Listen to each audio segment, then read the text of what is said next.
Amados, mais uma vez, graça e paz. É bom estarmos aqui, unidos no amor do Senhor e compartilhando da sua maravilhosa palavra. Creio que os irmãos tenham aí em boa memória aquilo que começamos a falar a respeito da semana passada do combati o bom combate. Esse texto é marcante, esse texto é emblemático, esse texto é fundamental, não só para os irmãos que ouviram essa mensagem em sua devida época, mas para toda a Igreja de Cristo até a volta do nosso Senhor e Salvador Jesus.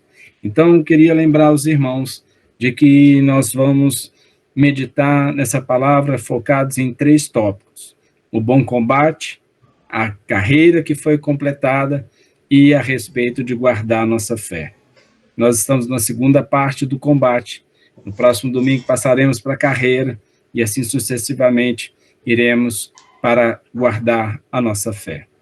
Vamos ler 2 Timóteo, capítulo 4, versos 7 e 8. Se os irmãos quiserem, se for mais cômodo, eu posso projetar aqui. Amém? Creio que seria mais cômodo. Ou deixar projetado aqui, ou os irmãos... isso facilitaria muito a leitura dos irmãos. Pelo menos imagino eu que sim. Deixa eu me projetar aqui. Isso. Indo para o modo de projeção. O texto que nós temos como texto básico, como já disse inicialmente para os irmãos, é esse que nós temos aqui. 2 Timóteo, capítulo 4, versos 7 e 8. Diz assim: combati o bom combate, completei a carreira, guardei a fé. Já agora a coroa da justiça me está aguardando, a qual o Senhor, reto juiz, me dará naquele dia, e não somente a mim, mas também a todos quantos amam a sua vinda. Glória a Deus por essa palavra, pois essa palavra traz ânimo ao nosso coração, uma vez que podemos nos lembrar a fidelidade do Senhor a respeito de tudo quanto ele já havia dito, e que está registrado em toda a sua palavra. É bom nós lembrarmos que as promessas do Senhor têm se cumprido fielmente, e esta palavra e essa promessa não é diferente. Qual é a promessa que nós temos aqui? Primeiramente, que nós estaremos diante dele naquele dia. E isso vai ser algo tremendo, maravilhoso. E naquele dia, para aqueles que completarem a sua carreira, para aqueles que guardarem sua fé e aqueles que combaterem o bom combate, nós sabemos que ele já guardou a coroa da justiça para todos nós, mesmo nós não merecendo. Isso não significa que ao combater o bom combate, ao completar a carreira e guardar a fé, nós compramos a nossa salvação. Nós sabemos que a salvação vem pela graça, mas nós a recebemos mediante a fé. E nós sabemos também que nesse mundo nós teríamos aflição. É um versículo que nos adverte a respeito de tudo quanto passaríamos nesse mundo, conforme está projetado aqui em João 16:33. Essas coisas vos tenho dito, para que tenhais paz em mim. No mundo passais por aflições, mas tende bom ânimo, eu venci o mundo. Olha que interessante esse versículo. Eu gosto muito de separá-lo em 2 partes. A primeira parte é a primeira frase, que diz assim: estas coisas vos tenho dito para que tenhais paz em mim.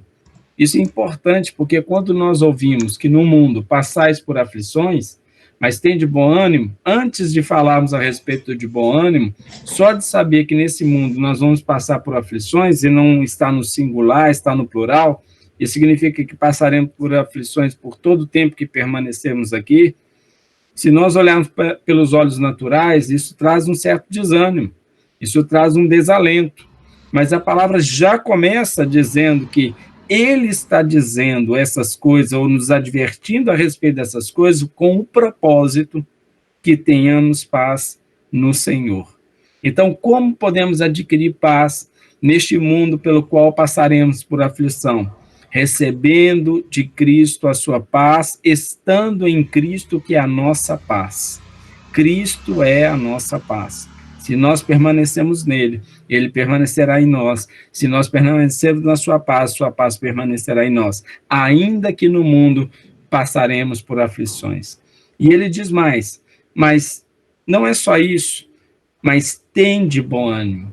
Fiquem todos animados, fiquem todos fortalecidos, fiquem todos encorajados, porque eu quero lembrar a todos vocês que eu venci o mundo.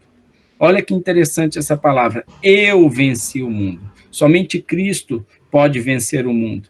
Mas ele diz, antes disso, de que ele é a nossa paz. Se nós estivermos nele, nele quem? Nele que venceu o mundo, nós também venceremos em Cristo Jesus. Isso faz parte de um combate, e não é qualquer combate, é um bom combate. É bom nós lembrarmos sempre a respeito dessa verdade. Em Atos 14, verso 22, fala, está escrito o seguinte, fortalecendo a alma dos discípulos, exortando-os a permanecer firmes na fé e mostrando que, através de muitas tribulações, nos importa entrar no reino de Deus. Amados, eu queria mais uma vez ler esse texto com um pouco mais de atenção a respeito de alguns detalhes. Aqui está dizendo, fortalecendo a alma dos discípulos. Qual é o propósito dessa mensagem? Assim como em João 16:33, tem um propósito de fortalecer. Fortalecer o quê? A nossa alma. A alma de quem? De todas as pessoas que estão sobre a terra? De forma alguma. A alma daqueles que são discípulos do Senhor. O que é ser discípulo? É aquele que quer ser a cópia de Cristo, aquele que quer caminhar com Cristo, aquele que aprende com o Senhor como seu mestre, como seu salvador, único e suficiente Senhor da sua vida. A estes, o Senhor promete fortalecer a sua alma. E de que forma ele fortalece a nossa alma? Exortando-nos a permanecer firmes na fé. Essa foi a exortação do Senhor para conosco. Meu Deus, ele poderia ter dito tantas outras coisas, mas ele disse o que era fundamental para as nossas vidas, para permanecermos firmes na fé. Por quê?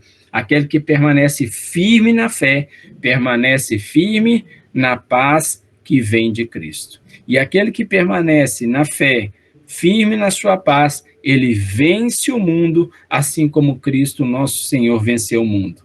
Agora, diante de tanta promessa, de tantas verdades, nós sabemos que, mostrando através de muitas tribulações, queridos, aqui nós temos que no mundo nós passaremos por aflições.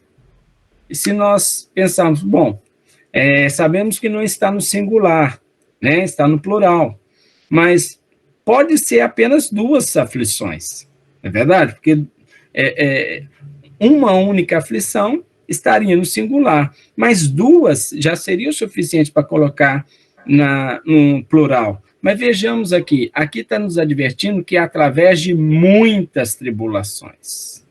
Mas é muitas tribulações, então não são poucas. Nos importa entrar no reino de Deus. Será que nós teremos que arrombar as portas dos céus? Não.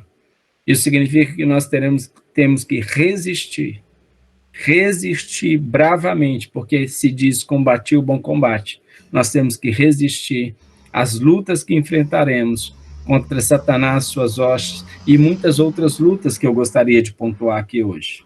É importante nós entendermos a respeito de cada um desses detalhes, pois cada um desses detalhes são determinantes para o nosso modo de pensar, para o nosso modo de agir e, acima de tudo, aquilo que podemos aguardar da parte de Deus para conosco. Nós vimos daqui também, que nós sabemos que é de grande importância, em 2 Timóteo, capítulo 4, que diz o seguinte, combati o bom combate. Eu fico pensando, se existe bom combate, existe também mau combate, ou combate mal combatido. Vejamos a diferença. Combati o bom combate porque existem combates que são aprovados por Deus. Foram dados por Deus. Ainda que seja difícil internalizar isso, aceitar isso, mas é uma pura verdade. Nós temos todo o texto bíblico que nos mostra isso. Mas também existe mau combate. O que seria um mau combate? O mau combate são guerras, aflições, brigas, pelejas que não foram dadas por Deus e que foram pelejadas por nós e que está completamente fora do propósito de Deus. Nós já temos combate suficiente. E a última opção é combater mal o combate. Isso significa agirmos mal durante o combate, nos enfraquecermos e sermos vencidos pelo inimigo. Porque nós sabemos que este combate é contra o inimigo das nossas almas. É este combate, esse é um dos combates, na verdade. E é bom nós conhecermos todos os combates, porque conhecendo todos os combates, nós podemos lutar da forma correta e com as armas corretas. E isso é fundamental para a vitória de qualquer combate. Nós vimos aqui também que este bom combate, né, a palavra grega usada é kalos. É claro que eu fiz uma transcrição aqui, uma pequena alteração para que possamos ler com mais facilidade. Mas a palavra original é kalos, e ela significa excelente, muito bom, nobre, digno de honra, digno de louvor, digno de esforço. Isso é maravilhoso. Então, é verdade que é excelente combater as obras, ou melhor, perdão, as batalhas do Senhor. É verdade que é muito bom combater as batalhas do Senhor. É verdade que é nobre combater as batalhas do Senhor. É verdade que é digno de louvor nós combatemos, e digno de, porque pode ser diversas coisas. Mas, amados, isso só pode ser uma verdade na nossa vida. Somente se nós entendermos o propósito e também a recompensa. É verdade. Estes textos lidos aqui, tanto Atos 14, 22, como também em João 16, 33, como também em 2 Timóteo 4, de 7 a 8, muito provavelmente, pelo menos eu espero, que já tenha sido lido pelos irmãos muitas vezes. Os irmãos já conhecem esse texto. Mas não é somente os irmãos que eu me refiro que estão me ouvindo neste momento e que vão me ouvir posteriormente. Eu me refiro a respeito de toda a igreja sobre a face da terra. Aqueles que têm uma porção bíblica, que tiveram a oportunidade, o privilégio de ler as Escrituras, conhecem esse texto. Só que nem todos desfrutam a respeito tanto da parte de luta quanto da parte de refrigério, como de resultado, como da parte de bônus, de galardão. Agora, por que isso? Eu estive pensando muito sobre isso, e é importante nós pensarmos sobre isso. Eu não sei se os irmãos têm esse hábito, após ler um texto bíblico, e durante a sua leitura, eu faço algumas perguntas, eu faço alguns questionamentos, como este que eu fiz aqui no início. Eu disse, combati o bom combate. É o que está escrito, isso é uma verdade absoluta. Mas é bom eu refletir que, se a Bíblia diz que existe bom combate, automaticamente, pela inteligência dada pelo Senhor a cada um de nós, nós podemos também entender ou inferir que também existe combates que não são bons para a nossa vida. Ao mesmo tempo, o propósito é combater um bom combate. E para isso eu devo dar o devido cuidado e seguir as orientações do Senhor, para que o meu combate seja bem combatido e não mal combatido. Para que, através desses combates, eu seja aprovado por Deus e que eu conquiste tudo aquilo que tem como recompensa no final de vencer todas as coisas. Amados, muitas vezes, nós já vimos na televisão algumas competições, né? Existem diversas categorias, diversos modelos de competições, mas tem determinadas competições com o formato de gincana, quando uma equipe contra outra equipe precisa, né, desvendar enigmas, alcançar determinados pontos num determinado tempo, para alcançar no final um tesouro, mas para isso é necessário que em cada lugar onde está posto ali o enigma, onde ele é decifrado, ele precisa ser carregado, a chave que abre o baú do tesouro também precisa ser encontrada. Eu coloco essa ilustração nesse texto. De que forma? Primeiro, vencer todos os obstáculos, enfrentar o medo, enfrentar a angústia de pensar na possibilidade de que existe a possibilidade de que possa perder, possa ser vencido. Ele precisa completar toda a carreira, porque senão ele não chega onde foi determinado. Mas, acima de tudo, ele tem que guardar a fé. Seria a chave. O que adianta se ele decifrou todos os enigmas? O que adianta se ele correu por todos os pontos, né? Ele conseguiu, né, bater todas as metas e agora, na hora do momento final, da chegada, ele se encontra com um baú tão desejado, mas ele não pode abrir, porque ele não guardou a sua fé. Então, queridos, é uma pequena ilustração, mas é bom nós pensarmos sobre isso.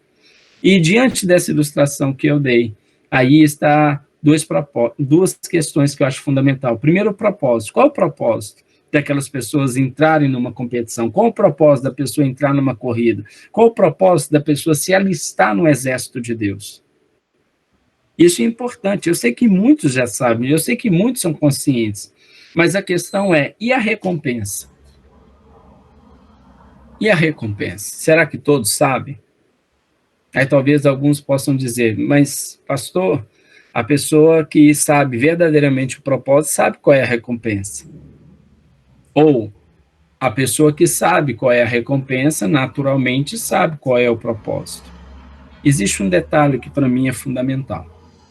Se você pensar somente no propósito, somente na luta, e não alimentar a recompensa, você pode lutar o combate, mas pode desanimar pelo caminho, porque o que te faz animado é a recompensa que te espera. Agora, se você alimentar somente a recompensa e deixar de lutar, abandonando por completo o propósito, você também corre o risco de desanimar ainda mais rápido do que a primeira situação. É necessário haver o equilíbrio de nós fortalecermos a nossa mente no coração. Não basta estar na mente, não basta estar no intelecto, não basta estar na compreensão natural, no cognitivo. É necessário estar cravado no nosso coração e na nossa alma que existe um propósito e ele vem de Deus e é para Deus, pois ele é Senhor e nós somos servos, e mesmo nós não merecendo, ele nos dará uma recompensa gloriosa na sua presença. Só de estarmos na sua presença já é uma recompensa indescritível. Mas ele diz que ele preparou para cada um de nós, primeiro, um novo corpo. Nós teremos um corpo glorificado. Segundo, ele nos prometeu que enxugaria todas as nossas lágrimas. Ele tiraria de nós todas as nossas dúvidas, todas as nossas angústias, todos os nossos sofrimentos. Ele também nos diz que lá irá se reunir todo o corpo de Cristo. A Bíblia também diz que lá tem uma paz incomparável. A Bíblia também diz que ele nos servirá numa mesa, será servido um banquete. E ele vai nos servir. Quem vai nos servir? O Senhor de todas as coisas. Eu preciso encontrar o equilíbrio da alimentação e das ações práticas, eficientes, da vivência do propósito, ao mesmo tempo, alimentando igualmente a recompensa no coração. São essas duas coisas. Queridos, nós, pela nossa natureza, desde pequeno, quando os nossos pais nos mandam fazer alguma coisa, a gente não sabe o porquê, nem para quê. A gente já começa a desanimar, a gente já começa a murmurar, a gente já começa a dar um jeito de sair fora daquilo. Porque primeiro nós não estamos entendendo nada. Então esse propósito não está bem definido na nossa mente. Na sequência, se não tem recompensa, aí que não vale a pena mesmo. Eu já não entendo mesmo para quê. Eu não estou vendo nada de bom para mim. E não tenho recompensa. Agora, quando nós sabemos por quê, ainda que já conscientes de que teremos que lutar, trabalhar, nos desgastar, nós teremos uma recompensa valiosa, uma recompensa que enche os nossos olhos de vontade, queridos, isso é fundamental para mudar o nosso coração, para mudar o nosso foco e para mudar o nosso ânimo. Queridos, nos dias atuais, como temos visto cristãos, verdadeiros cristãos, que estão sem foco, que estão desanimados e que estão abandonando a fé. E se você perguntar para ele por que você está no caminho da fé, ele vai te dizer, porque o propósito é esse. Mas mesmo sabendo o propósito, você está abandonando o caminho, e ele vai te dizer, né? Aí ele vai começar a nos dizer várias coisas. Essas várias coisas são injustificáveis. É verdade que elas são injustificáveis, diante de todas as justificativas que eu dei agora, sem dizer que eu não as esgotei. A Bíblia traz muitas outras justificativas, mas é porque essa pessoa, primeiro, ela está enfraquecida. Segundo, ela está completamente desanimada. Terceiro, ela está completamente sem foco. Quarto, ela está se isolando. E como corpo de Cristo, ou melhor, membros do corpo de Cristo, nós precisamos estar unidos todo o tempo. Então, por isso, que calos para nós é algo fundamental, é algo nobre, é algo muito bom, mais que bom, é algo excelente. Olha o que diz em Romanos, capítulo 5, verso 3 e 4, falando do corpo de Cristo, falando da unidade da fé do corpo de Cristo, falando de que este combate não está restrito a um combate isolado, pelo contrário, ele é muito mais coletivo do que individual. É necessário que cada um faça a sua parte, mas o resultado é coletivo, pois nós estamos unidos uns aos outros. E diz aqui, e não somente isso, mas também nos gloriamos nas próprias tribulações. Quem está dizendo isso? Aqui quem está falando é Paulo. Paulo está dizendo, e nós, né? E não somente ele, mas todo o grupo, todo o corpo que está unido juntamente com ele, está dizendo, nos gloriamos das nossas tribulações. Nós sabemos que Paulo não passou pequenas tribulações, sabendo que a tribulação produz perseverança. Queridos, mais uma vez, ainda que a pessoa saiba o propósito, ainda que ela tenha notícia da recompensa, mas se ela não tiver perseverança, ela não vai cumprir o propósito e, obviamente, não receberá a recompensa.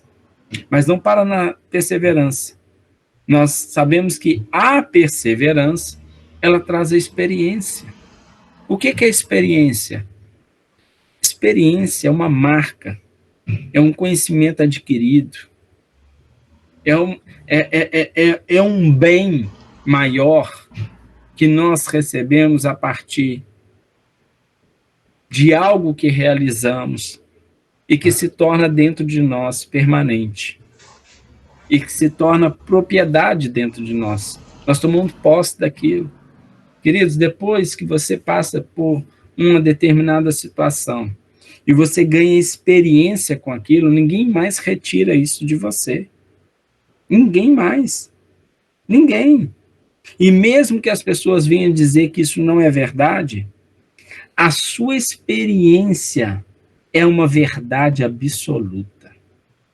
É uma verdade tão forte que ainda que o mundo inteiro diga que não é verdade, você sabe e não abre mão dessa verdade que está dentro de você. Todo crente precisa ter uma experiência excepcional com Cristo e com as coisas do céu, para que quando ele ouvir, quando ele ver, quando ele for confrontado com as coisas do mundo, com as coisas do inferno, com as coisas de Satanás, ele não vai abrir mão, ele não vai negar a sua fé, mas ele alcançará isso por meio da perseverança. E depois de perseverar, depois de adquirir a experiência trará a esperança.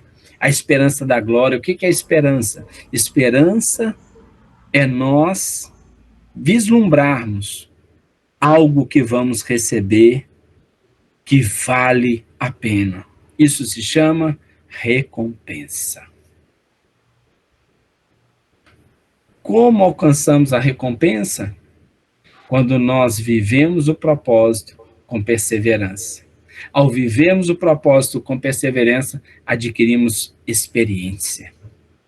E essa experiência, ela é motivada, ela é sempre dada para aqueles que se esforçam, que combatem o bom combate.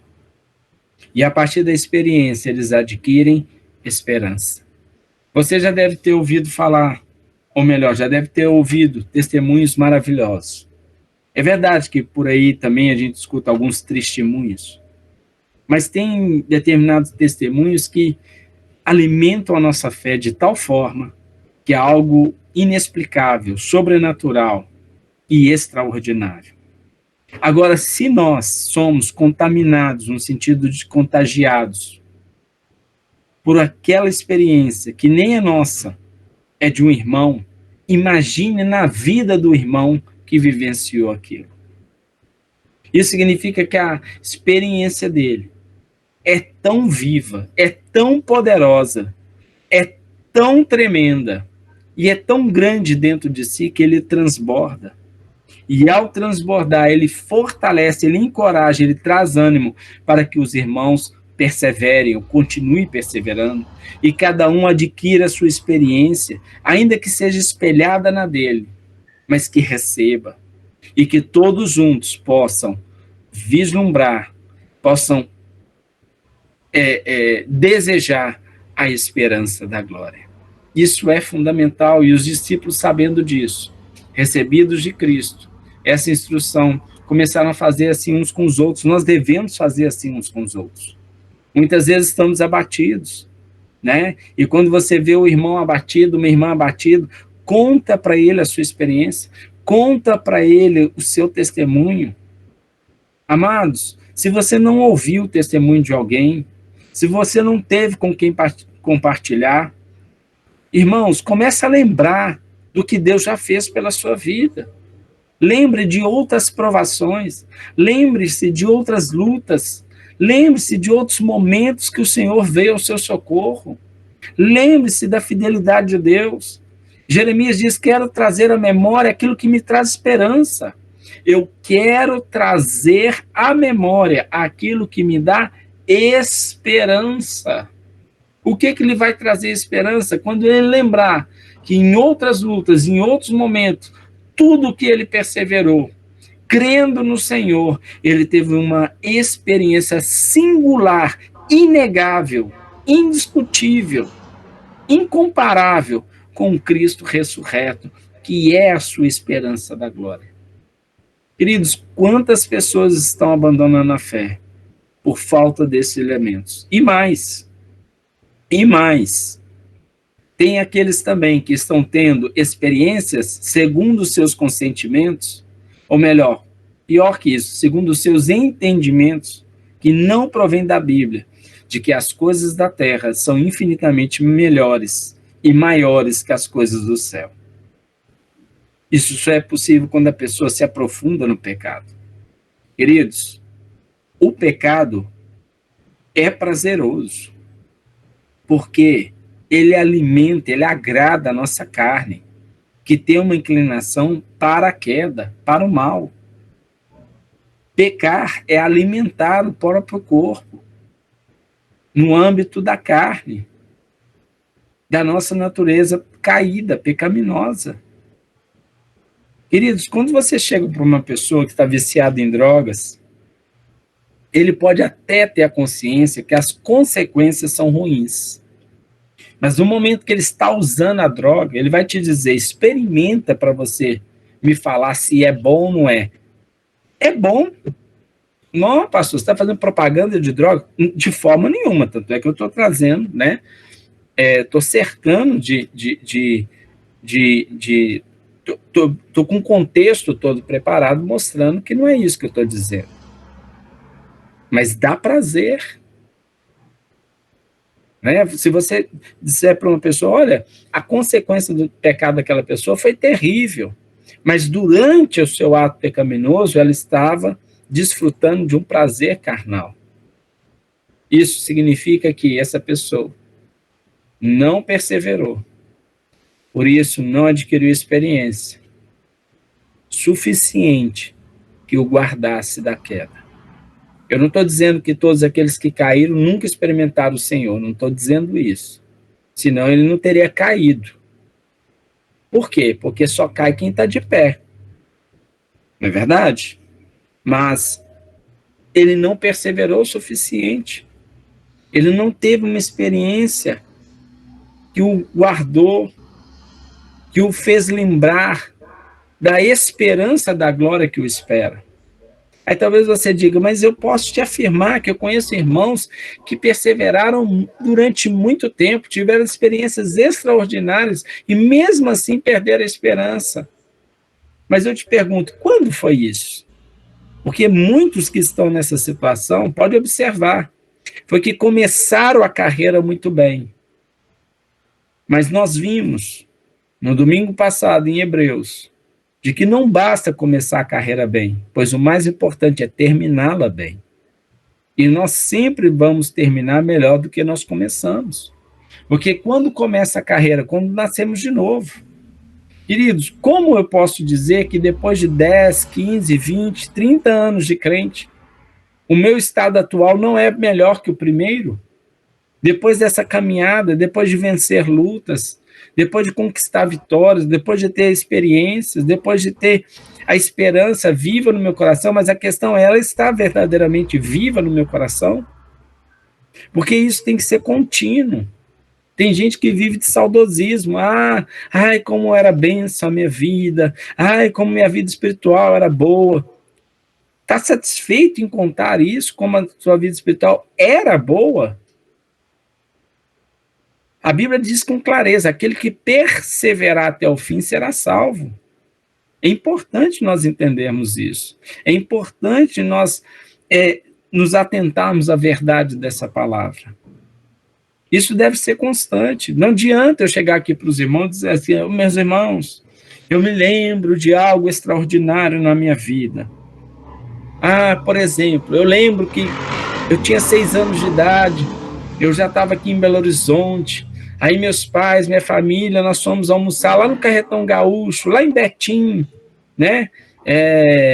E tudo mais, e lá, né, comendo carne, que maravilha, eu gosto muito, mas eu lembro que foi a primeira vez que eu vi um porco assado, um porco inteiro assado, assim, na bandeja, grande.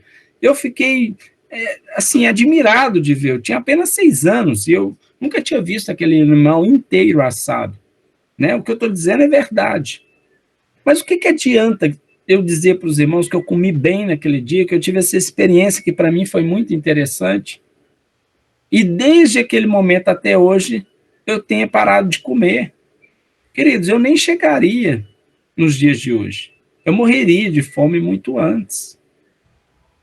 Isso é importante nós entendermos. Essa caminhada com o Senhor é constante. Tiago 1, do verso 3 a 4. O que a palavra de Deus diz? Sabendo que a provação da vossa fé.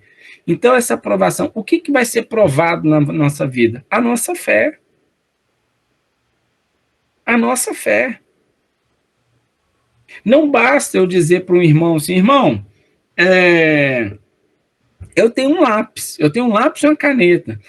Irmão, bom saber que você tem um lápis e uma caneta. Me empresta, por favor?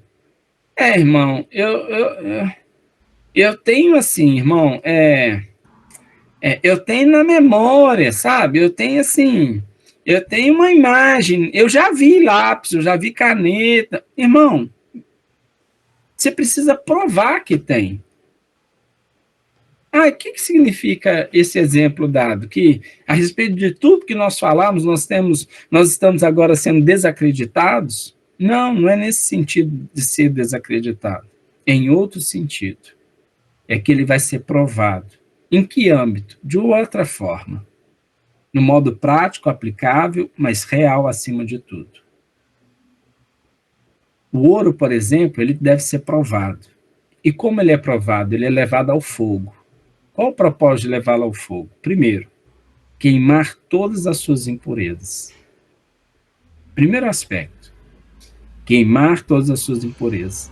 Segundo lugar, se porventura alguém tem agido de má fé, colocando outros metais, diferente do ouro, para enganar aquele que está comprando, deixando aquela peça de ouro ainda mais pesada, mas somando o tamanho da peça real com metal menos valioso ou nada valioso, o fogo vai mostrar.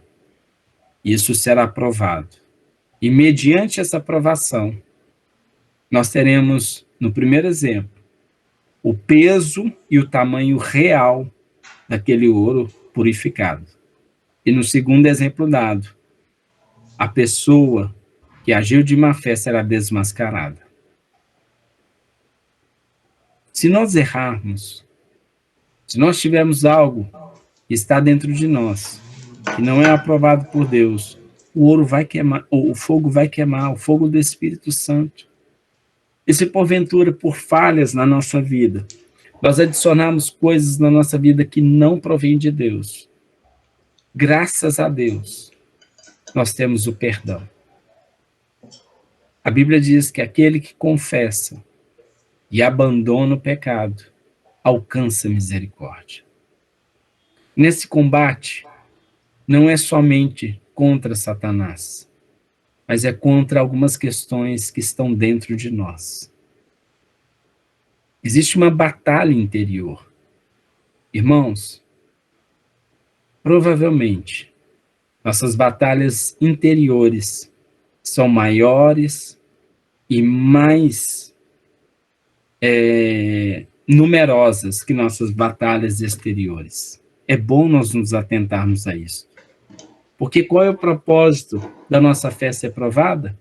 Para que uma vez confirmada, ela precisa ser confirmada, ela venha produzir perseverança. Lembrando que uma vez que adquirimos perseverança, também adquirimos experiência e esperança.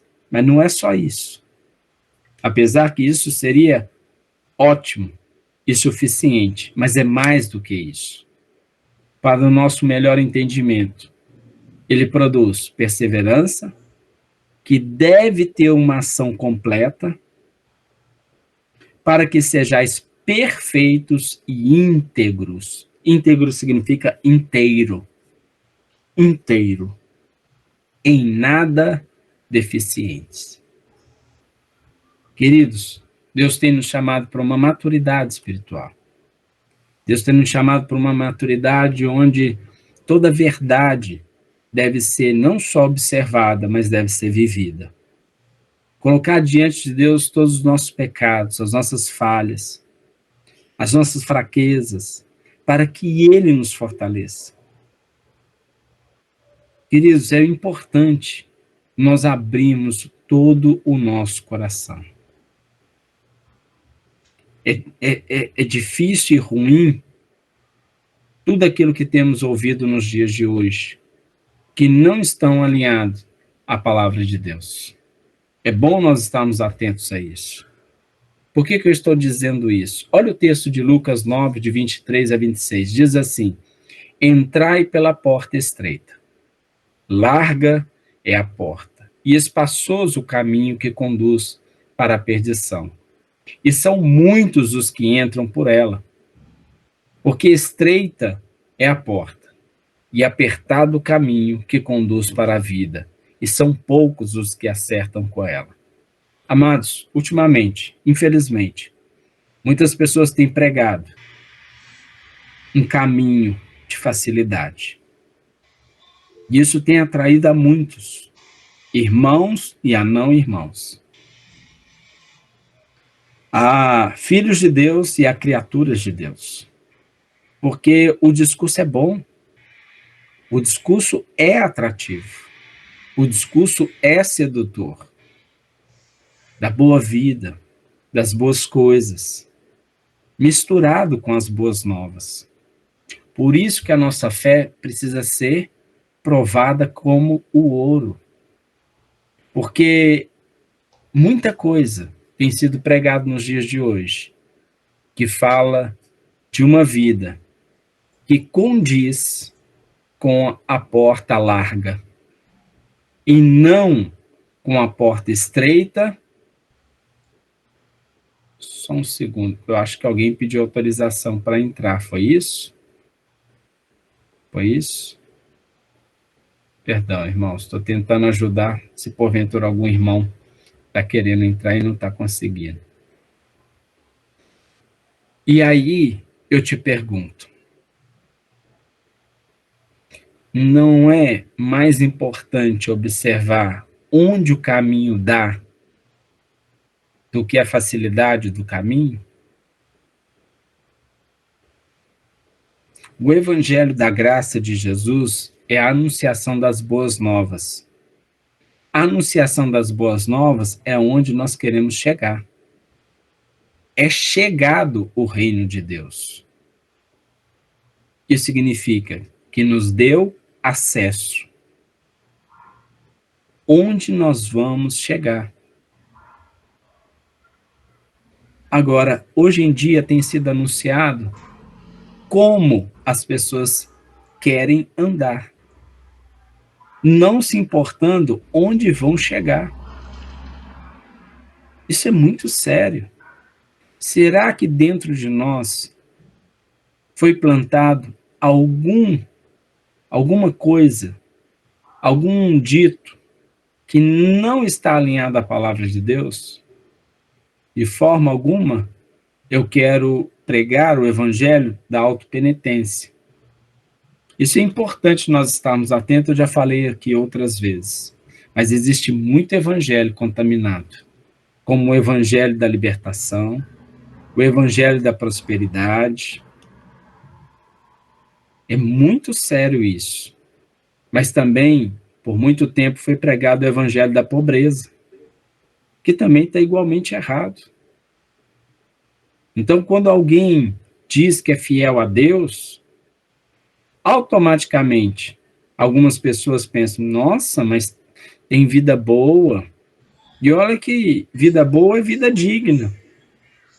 Nossa, tem bens, porque se realmente fosse temente a Deus, teria dado tudo para os pobres. Irmãos, vamos vigiar. Vamos vigiar.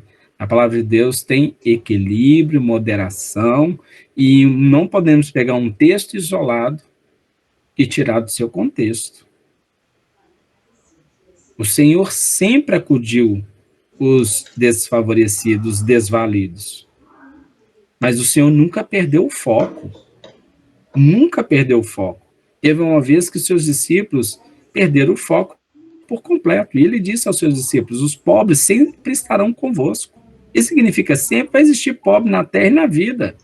Agora eu vim pela primeira vez, e para o que eu vim, eu só virei uma única vez. Quando Pilatos perguntou para Jesus, tu és rei? Ele respondeu, sim, sou rei. Para isso eu vim.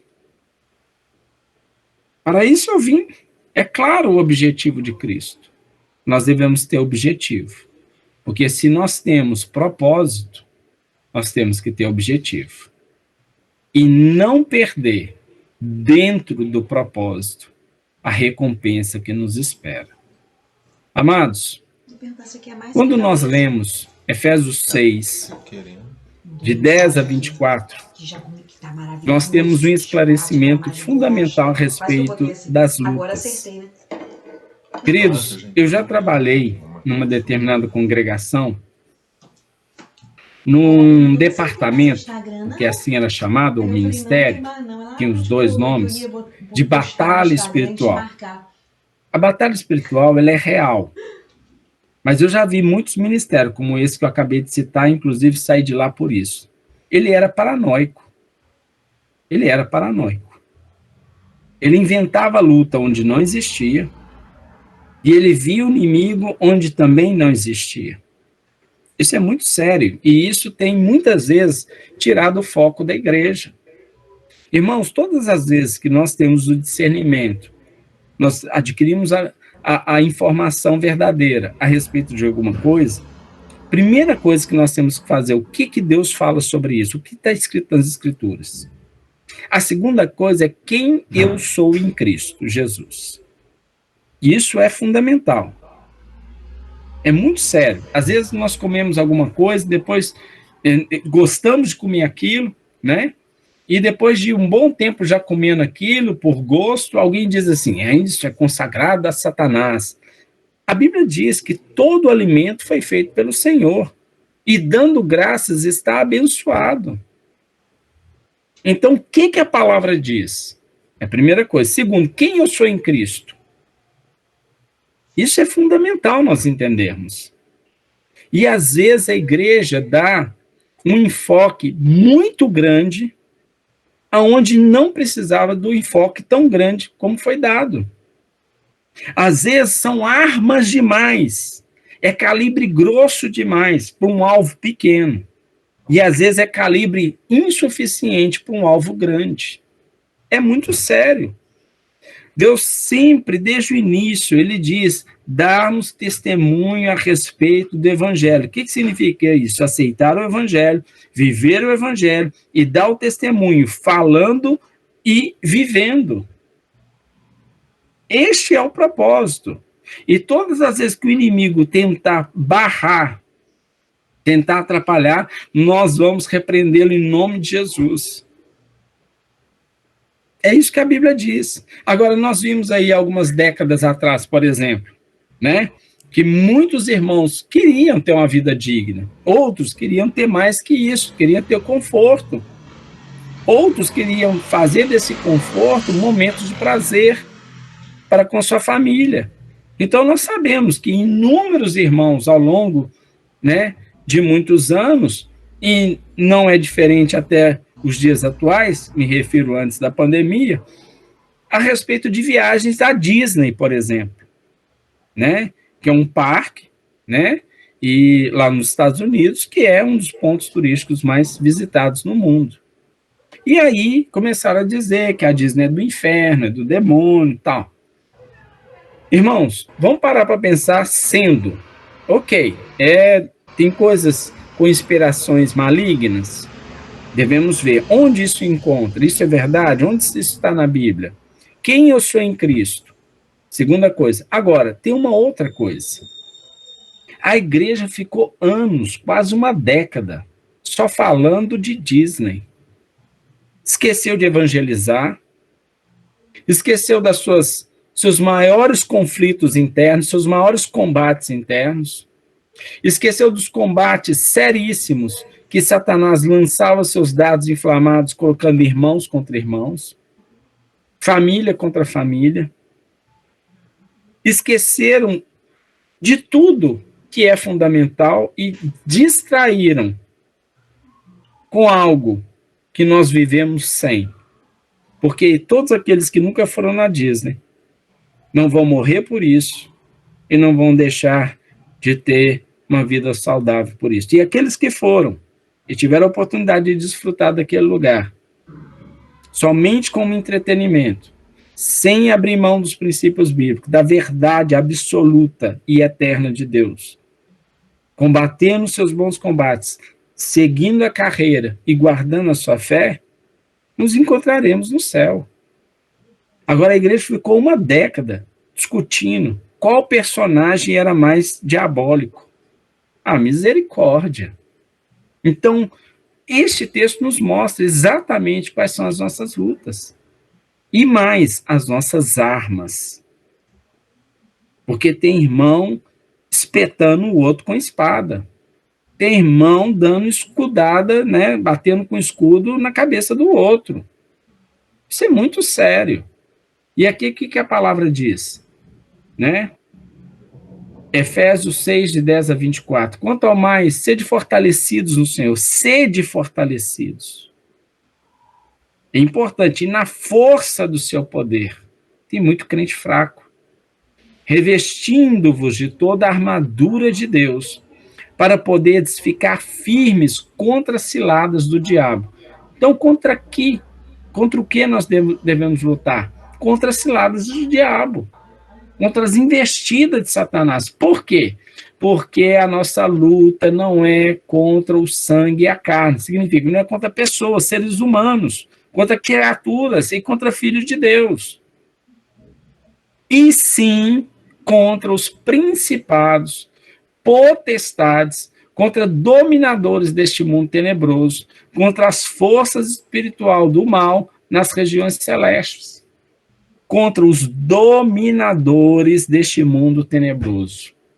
Está sob o domínio de Satanás este mundo nos dias de hoje. Está sob o domínio de Satanás, pois o mundo jaz o maligno. Ele será julgado? Será. Ele será vencido? Será vencido. Mas neste momento, a Bíblia diz sobre a permissão de Deus, porque Deus não perdeu a soberania. É bom nós nos atentarmos a isso, porque tem irmãos pensando que, já que o mundo jaz o maligno, já que dominador deste mundo tenebroso é Satanás e está aí fazendo as suas mazelas, significa que Deus, a respeito de algumas coisas e a respeito de algumas pessoas, ele não tem a sua soberania. Misericórdia. De forma alguma. Qual é a natureza de Deus? Portanto, então, diante de tudo isso, portanto, tomai toda a armadura de Deus. Não é alguma, não é uma, não é duas, não é para escolher, é para tomar todas. Tomai toda a armadura de Deus. Qual é a armadura de Deus? Bomba, canhão? Não, a nossa luta não é contra carne e sangue. A nossa luta não é contra carne e sangue. Então, portanto, tomai toda a armadura de Deus para que possa resistir no dia mau e depois de teres vencido tudo, permanecer inabaláveis. Queridos, a batalha está toda descrita aqui. Combater significa resistir o dia mau. Depois de teres vencido tudo, vencemos o bom combate. Permanecer inabaláveis é completar a carreira e guardar a fé. Este é o propósito de Deus. Estai, pois, firmes, cingindo-vos com a verdade, vestindo-vos com a couraça da justiça. O que é firme, cingindo-vos da verdade? Verdade é a palavra de Cristo. Calçai os pés com a preparação do evangelho da paz. O evangelho, a palavra de Deus. Embraçando sempre o escudo da fé, com o qual podereis apagar todos os dardos do maligno. Tem gente que fica aí lutando lutas que não existem, são lutas psicológicas, são lutas paranoicas, são lutas fictícias, onde a verdade ele não se atenta. E a única coisa que nos permite apagar os dardos inflamados do maligno é o escudo da fé. Porque sem fé, ninguém pode agradar a Deus. Sem fé, ninguém verá a Deus. E a fé só vem do ouvir e ouvir a palavra de Deus. E não é só isso. O que mais? Tomai também o capacete da salvação. E a espada do Espírito. Queridos, o único elemento de ataque é a espada do Espírito. De toda a armadura de Deus. É a espada do Espírito. E o que é a espada do Espírito? A palavra de Deus. A palavra de Deus. Isso significa conhecer, crer e viver. Só isso? Não. Com toda oração e súplica. Amados, é uma luta orar. É uma luta ter uma vida de oração. É um combate interno.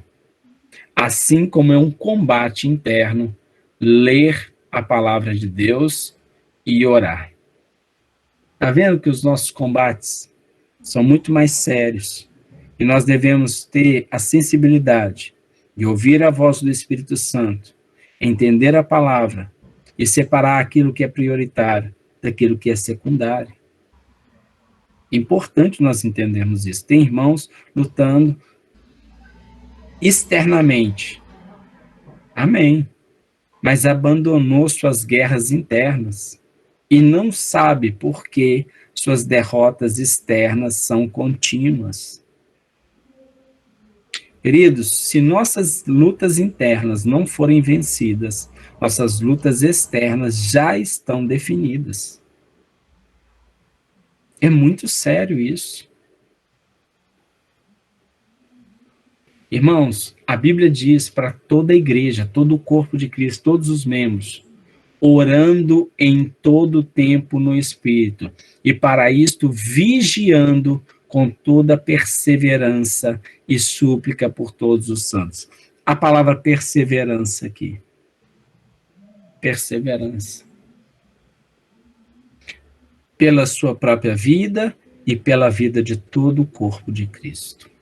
Somos um corpo. E a Bíblia diz, e também por mim, se referindo a Paulo, a liderança de todos eles.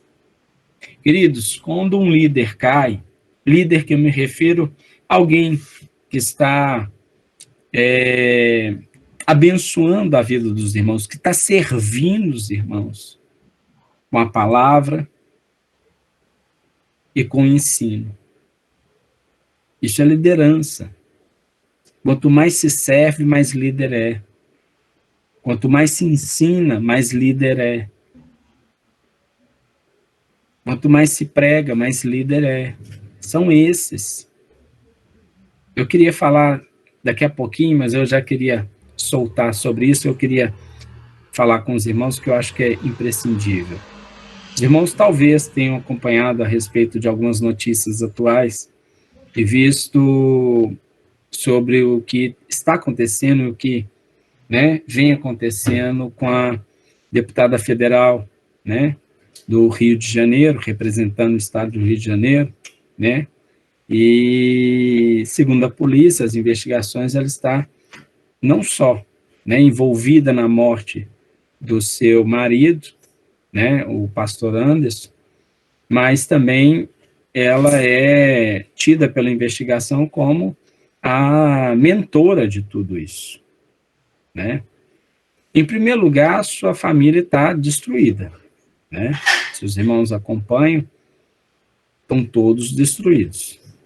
Agora eu fico imaginando como é, ou como é que deve estar a congregação dessa família, ou onde essa deputada, ela lidera ou dirige, que parece que, pelo me entender, ela é presidente, né, dessa congregação.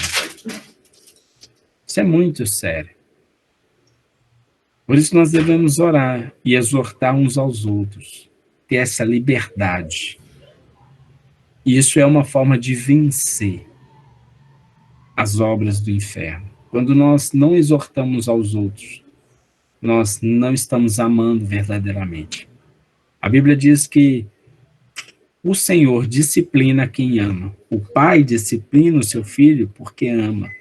E nós, porque amamos uns aos outros, devemos exortar e disciplinar uns aos outros, em amor. Mas eu mostrei aqui que como é necessário nós estarmos atentos àquilo que é prioritário. Queridos, parece que essa família perdeu por completo as prioridades da palavra. E ela desmoronou por completo. Na verdade, não desmoronou no momento em que o marido foi executado. Foi muito antes. Né? Eu ouvi um pastor dizendo que o crente não cai, ele vai caindo. Então, quando você vê um crente caído, é porque ele já vinha caído há muito tempo, já vinha caindo. É muito sério nós estarmos atentos às lutas internas, externas e dentro do corpo. Isso é constante, queridos. Quantos casos dentro da igreja de Cristo, relatos bíblicos, desde o início da igreja, irmãos que traíram. Paulo denuncia a todos os irmãos que traíram. Eles não só abandonaram a fé, eles se tornaram inimigos. Queridos, nós não podemos ser ingênuos. A Bíblia diz, Senhor Jesus falando, aquele que não é por mim, é contra mim. Quem comigo não se ajunta, espalha. Verdade absoluta.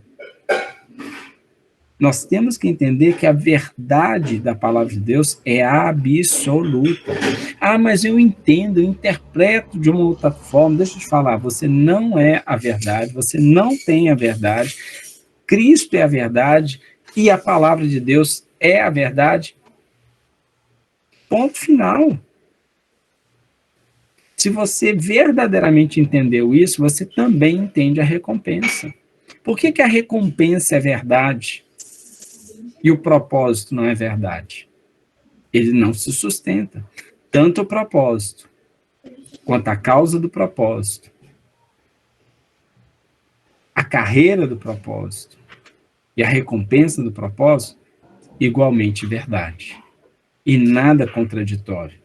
E por isso Paulo diz, e também por mim, para que me seja dado, no abrir da minha boca a palavra, para com intrepidez fazer conhecido o evangelho, para o qual sou embaixador em cadeias, para que em Cristo eu seja ousado para falar, como me cumpre fazê-lo. Queridos, a igreja já perdeu isso de vista há muito tempo. Onde a igreja ora, onde a igreja ela dá destaque prioritário para que todos do corpo abram a boca para proclamar com coragem, intrepidez, o mistério, a verdade do Evangelho da graça de Cristo. A igreja tem pedido bênção sobre bênção. A igreja tem pedido livramento das tribulações. E olha que nós vimos lá em Tiago, assim como também em Romanos, qual é a importância da tribulação. Nós não vamos nos ajoelharmos agora e pedirmos, Senhor, que venha sobre nós tribulação, sobre tribulação. Ela vai vir naturalmente. Mas, Senhor, dá-nos perseverança. É isso que os irmãos aqui estão orando. Dá-nos perseverança para continuarmos fazendo tudo segundo o seu propósito, o seu querer, a sua vontade, assim como o Senhor, como todo, é soberano sobre a minha vida. O Senhor é Senhor na minha vida, senão não sou servo. Nós temos que entender que existe um plano de redenção do Senhor que está em plena atividade. A Bíblia diz que o Senhor morreu por todos, mas nem todos serão salvos, porque nem todos vão crer na sua obra redentora e remidora. E diz mais, e para que saibais também a meu respeito. E o que faço? De tudo vos informará Tíquico, e o irmão amado e fiel ministro do Senhor. Queridos, eles tinham uma afinidade, uma confiança entre eles, porque eles confiavam integralmente no Senhor. E eles tinham sobre as mãos, sobre os ombros, uma responsabilidade. É necessário nós tomarmos nossas responsabilidades no corpo de Cristo. Desculpa, mano. Aqui é o marido Por que que muitos líderes têm caído? Não é mais seus clipes, fica Porque muitos ovelhas e liderados derrubaram seus líderes. Ainda bem que você não disse nada. Quando se eximiram das suas responsabilidades, fugiram das suas responsabilidades e julgaram nas costas de só uma pessoa. Era só pra ter certeza mesmo. Você tá É matar um soldado. É matar um soldado na guerra. Olha, fez um teste bacana. E pior, alimentar a falsa esperança de que aquele batalhão receberá a vitória, sendo que ele mesmo produziu a autodestruição. Isso é muito sério. Quando os fariseus acusaram Jesus Cristo de expulsar Satanás por Satanás, ele falou com clareza, olha, um reino dividido não subsiste. E às vezes a igreja de Cristo não pronuncia isso, mas executa isso. Porque muitos têm caído, porque estão fracos, abatidos. Por que muitos estão fracos, abatidos? Por várias razões, dentre elas essas que foram ditas.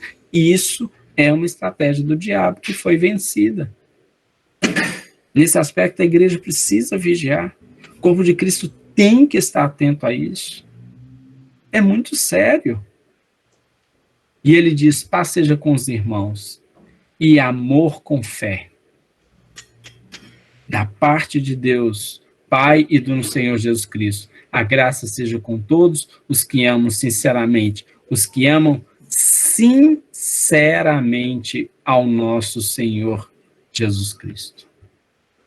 Queridos, eu não faço ideia de quantos crentes tem na Terra, mas eu não tenho ideia de quantos crentes amam sinceramente o Senhor. Mas um dia tudo será provado. E é bom nós nos atentarmos para não sermos enganados e arredados pelas obras do inferno.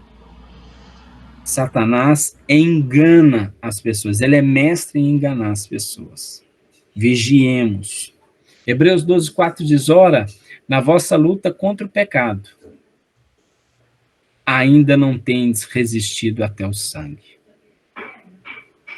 Na nossa luta contra o pecado, ainda não tendes resistido até o sangue. Queridos, a nossa luta interna, ela é constante e pesada. E nós temos que resisti-la. Porque aqui, quando diz não tens resistido até o fim, é aquela situação de nos colocarmos por inteiro, de confrontá-la ela com toda a nossa força. Dizer, olha, só se passar por cima do meu cadáver, e ainda que eu morra, eu não nego a Cristo, nem no falar e nem no agir. Isso é entregar a vida a Jesus. Tem gente que diz que entregou a sua vida a Jesus.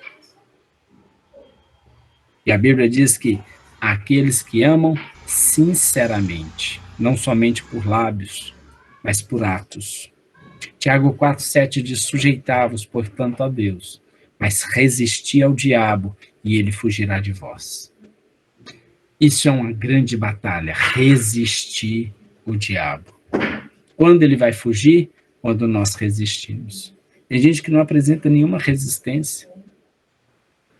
Não apresenta resistência. Querido, é muito sério isso. Esse texto, ele é latente na minha vida. Desde quando eu li, eu me esforcei para memorizá-lo. Isso aconteceu logo após Caim matar Abel. Quando Caim mata Abel, é uma cena muito forte. Ambos querem agradar a Deus, ambos estão servindo a Deus. Mas o Senhor adverte a Caim de que Deus continuava amando ele. A única coisa que ele teria que fazer é fazer da forma correta. Deus não reprovou Caim. Deus reprovou as obras das suas mãos. E que ele seguisse o exemplo de Abel, seu irmão.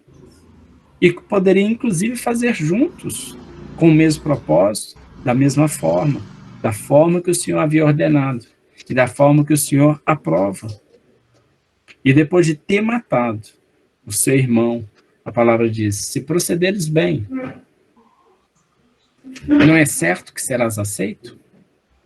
Caim, se você proceder bem, você vai ser aceito. Se todavia procederes mal, eis que o pecado jaz à porta. O seu desejo será contra ti, mas cumpre a ti dominá-lo. Olha que batalha, olha que luta.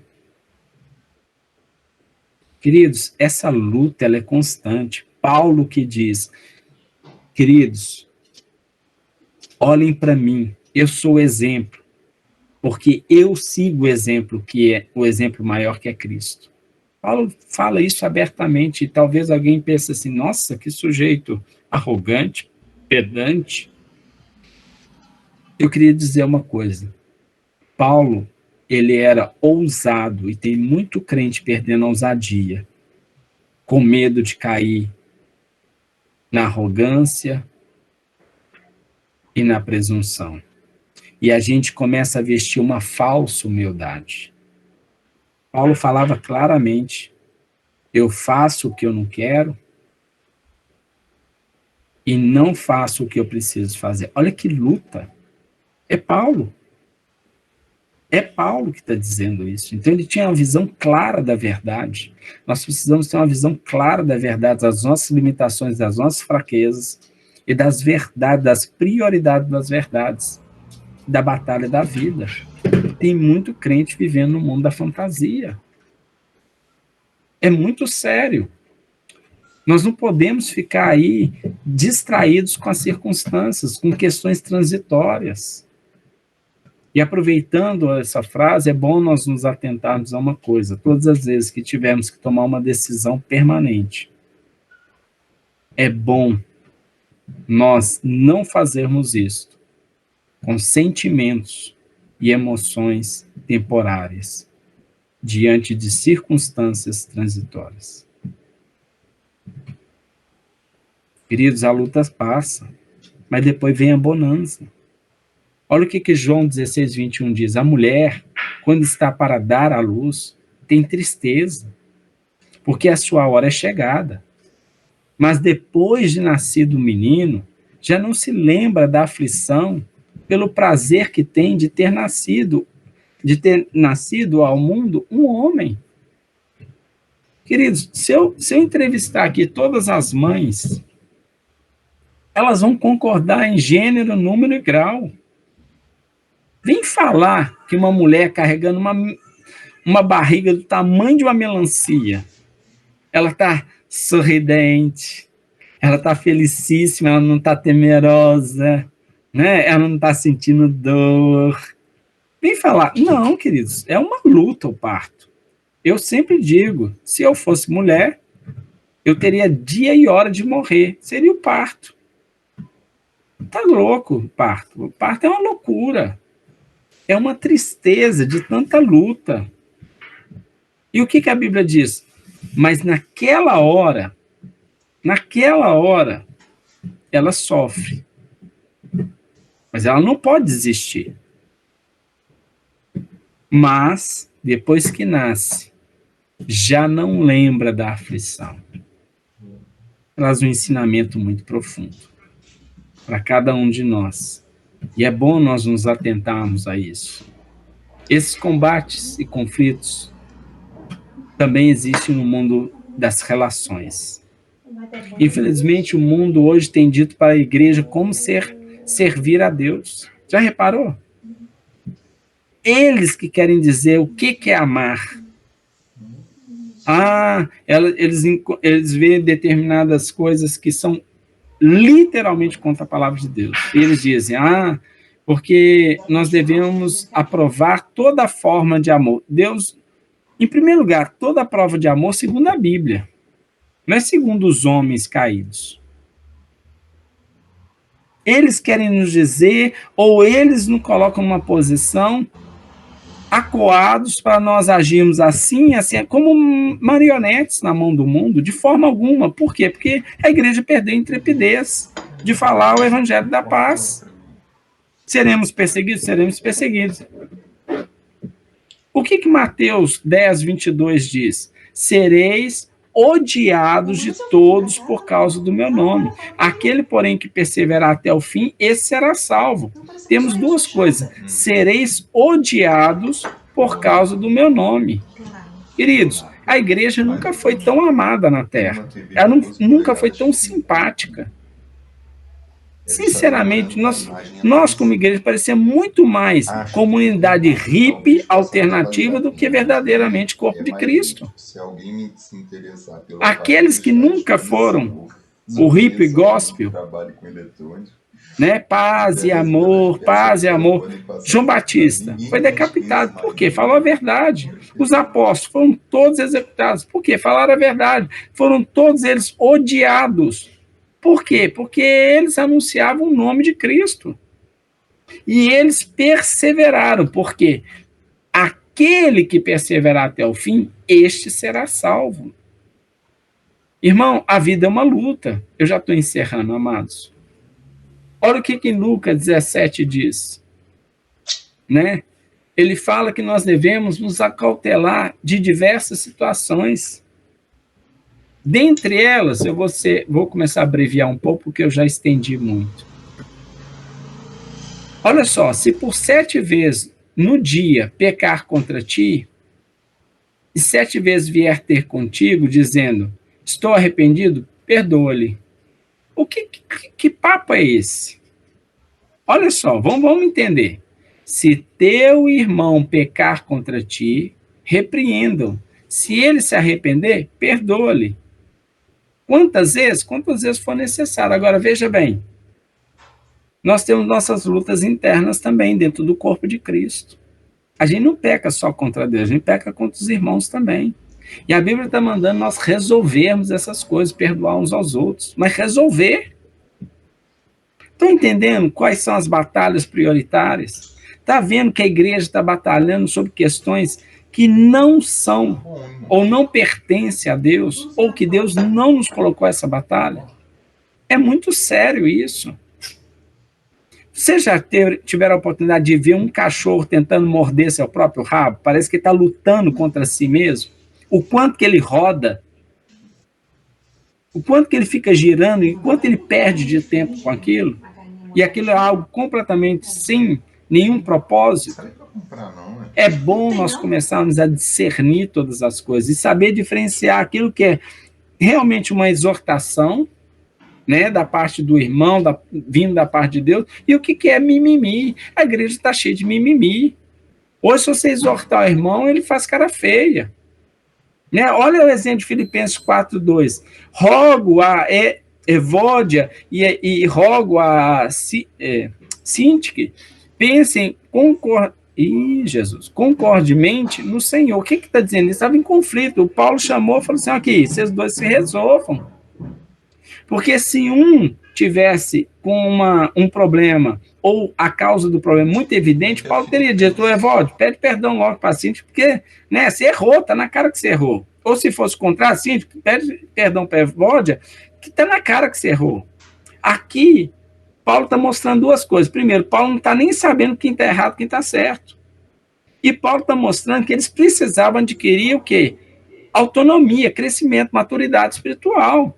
Resolva. Será que eu, Paulo, vou ter que resolver todas as coisas? E quando eu, Paulo, morrer? E quando o seu líder, suas referências morrerem? Vocês vão parar de resolver ou só servem na minha presença? É assim que vocês vão servir a Deus? É bom nós entendermos isso. Tem muito crente cheio de mimimi. Se você o exorta, não, vou sair da igreja. Olha quantos desigrejados existem hoje. Conversa com um desigrejado que ele tem um motivo extraordinário para te contar. Que o pastor caiu, que não sei quem caiu, que o irmão falou assim, que o irmão falou assim, tudo. Agora eu te pergunto, tá, se o irmão, se a irmã pecou contra essa pessoa, o que Deus tem a ver com esse negócio? Aí ele abandona Deus, vai para o inferno? Nossa, que lucro, hein? Que solução que ele arrumou. Que falta de inteligência espiritual, sério mesmo, não é só inteligência emocional. Inteligência espiritual, que falta de conhecimento bíblico.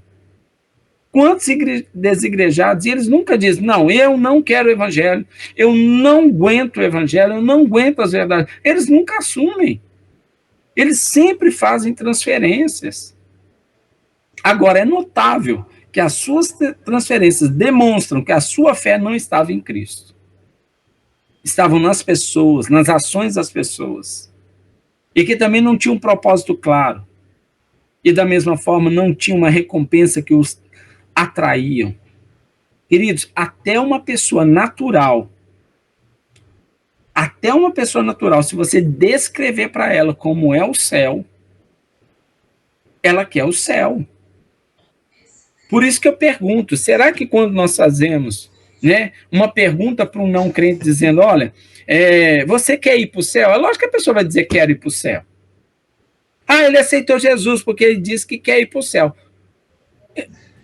Meu Deus do céu, olha o que virou o evangelho. Aceitar a Jesus é aceitar o seu reino, a sua justiça, a sua palavra. Isso que é aceitar Jesus. Aí nós temos aí um número absurdo de pessoas que aceitaram Jesus. Que Jesus que elas aceitaram? Meu Deus! É muito sério isso, irmãos. Agora, quem não entende o evangelho, como vai viver o evangelho? É muito sério. Eu sempre falo essa frase, ela não é de minha autoria, tá, meus irmãos? Já disse ela várias vezes. Também não sei de quem é. De que a terra é o único paraíso para o incrédulo. Agora, a terra é o único inferno para aqueles que creem em Cristo vão conhecer. E aí muda toda a forma de entender o evangelho e de pregar o evangelho. Nós devemos pregar com seriedade e com urgência. Viver com seriedade e com urgência. Para que nossa pregação tenha autoridade. Já vou encerrar agora dizendo que João 14, 27 diz: deixo-vos a paz, a minha paz vos dou, não vou-la dou como dá ao mundo. Não se turbe o vosso coração, nem se atemorize. Amados, ouça com atenção, essa paz é uma paz interior, porque fora do interior é guerra. Aí talvez alguém pense, poxa, depois que aceitei Jesus, minha vida complicou muito mais, eu tive muito mais luta. É claro que sim. Colossenses 1,13 diz: Ele nos libertou do império das trevas e nos transportou para o reino do Filho do seu amor. Você acha que Satanás disse, que maravilha, ele é um crente. Você acha que Satanás é crente? A ponto de falar assim, eu te perdoo, Jesus, por você ter tirado essa alma do meu inferno. Jesus, você bateu numa face, eu vou te entregar outra face e a partir de agora eu vou obedecer a sua palavra. Diabo é diabo. Agora, ouça, você sai ou é tirado do inferno por Jesus. E você tira outros do inferno. E você acha que não vai ter guerra, e isso não é por meio de guerra? É muita ingenuidade. É muita ingenuidade mesmo, ou é muita criancice. Nós estamos numa batalha real, ferrenha. Eu gosto muito de ver documentários sobre a Segunda Guerra Mundial. Muito, muito mesmo. Porque a gente aprende muita coisa. E vê ali registros históricos que o mundo espiritual é muito parecido com aquilo, se não for pior. E é bom a gente se chocar com essas realidades, para que essas realidades passem a ser verdades na nossa vida e no nosso interior. Porque tem muita gente pregando contra a Disney, mas vive a Disney gospel. Vive num parque de diversão. Bobinhos, bobinhos. E ao mesmo tempo, frágeis. Alvos fáceis, presas fáceis. E que tem muito mais feito coisas que desagrada a Deus do que agrada a Deus. Está contribuindo muito mais para o império das trevas do que para o império do reino de Deus. É bom nós estarmos atentos sobre isso. Quais são as nossas batalhas? Quais são as nossas lutas? E observe quando eu observo muito quando eu vejo esses documentários sobre a Segunda Guerra Mundial. Essas estratégias se perpetuam, porque elas fazem parte da natureza diabólica do pecado. É muito sério. Você vê que hoje, no comunismo, qual é a principal estratégia usada pelo comunismo? É falar mentira, mentira, mentira, mentira, mentira, mentira, mentira, até que ela pareça ser verdade. Ela nunca será verdade, mas até que ela pareça, até que as pessoas acreditem nessa mentira. E são tantas mentiras hoje, tanto as que são pregadas, quanto as que são vividas. Isso é muito sério, irmãos, em nome de Jesus. Que o Senhor nos fortaleça nessa noite. Que o Senhor adestre as nossas mãos. Que o Senhor nos desperte para toda a verdade bíblica, para toda a verdade do céu. Que caia todas as escamas dos nossos olhos. Que o Senhor fortaleça os nossos ombros, a nossa vida. Que o Senhor fortaleça a armadura de Deus na nossa vida. Que o Senhor nos dê fome e sede de Cristo. Que o Senhor, em nome de Jesus, fortaleça todos os irmãos que estão desanimados, todos os irmãos que estão abatidos, Todos os irmãos que, porventura, se encontrarem caídos, sejam levantados na força do seu poder e do seu perdão. Em nome de Jesus, pois nossa luta não é contra carne e sangue. E nossa luta também não é contra os nossos irmãos, mas contra os inimigos das nossas almas. Contra as potestades do mundo celestial. Senhor, em nome de Jesus, que a nossa igreja seja unida, mas que a nossa igreja nunca perca o foco. Que nós não tenhamos uma vida de distração, nem de meninez, nem de pequenez. Dá-nos maturidade espiritual e, acima de tudo, dá-nos, ó Deus, uma vida ativa para o seu reino. Ainda que soframos, mas nós sabemos da recompensa que nos espera. Senhor, implante em nós, de forma completa, de forma profunda, os propósitos do Senhor para conosco, aqui nessa terra. E, ao mesmo tempo, juntamente com isso, todas as recompensas, para que possamos passar todas as lutas vencedores e, acima de tudo, animados, fortalecendo uns aos outros e ganhando outros para Cristo, saqueando o inferno, desfazendo toda a obra de Satanás na força do seu poder, até a sua vinda, vigilantes, prudentes, assim como as noivas prudentes. Em nome de Jesus, Senhor, essa é a minha oração. Eu sei que está alinhada a tua palavra, e eu sei que será respondida, porque a tua palavra nos garante isso. Abençoa cada vida, cada família, cada um, ó Deus, em nome de Jesus, dê fome e sede da tua palavra. Ó Deus, em nome de Jesus, essa é a nossa oração. Amém. Amados, Deus abençoe a todos ricamente. Perdão pela extensão do tempo, mas este é o recado de Deus para as nossas vidas hoje. E não se preocupe, bateu em mim primeiro, tá? Essa surra quem tomou fui eu. Eu Amém. Só falei do que eu apanhei durante a semana. Amém. Maravilha. Viu, amados? Tenham todos uma semana abençoada, com o amor de Deus, o nosso Pai, a graça redentora, salvadora do nosso Senhor e Salvador Jesus, as doces consolações do Espírito Santo e a doce comunhão com o Espírito Santo, seja com todo o corpo de Cristo, até a sua volta, para a glória do nome do Senhor. Amém. Queridos, tenham toda semana abençoada. Ai, que bom ver o rostinho de cada um. Que delícia, que coisa boa. Que saudade, irmãos. Deus abençoe a todos ricamente, em nome de Jesus. Viu, queridos? Deus abençoe a todos. A família, amém. A Patrícia tá linda. Ah, princesa. Ei, lindona. Ei, Maria Carolina. Ei, Patrícia. Ei, Patrícia. Saudade da Marcelinha, Marlene. Saudade da Marcelinha. Obrigada. Tá bem. Manda um beijo para ela. Obrigada. Dá um beijo para as meninas também, né, pastor? Dou sim, com certeza. Amém. Obrigado. Beijo.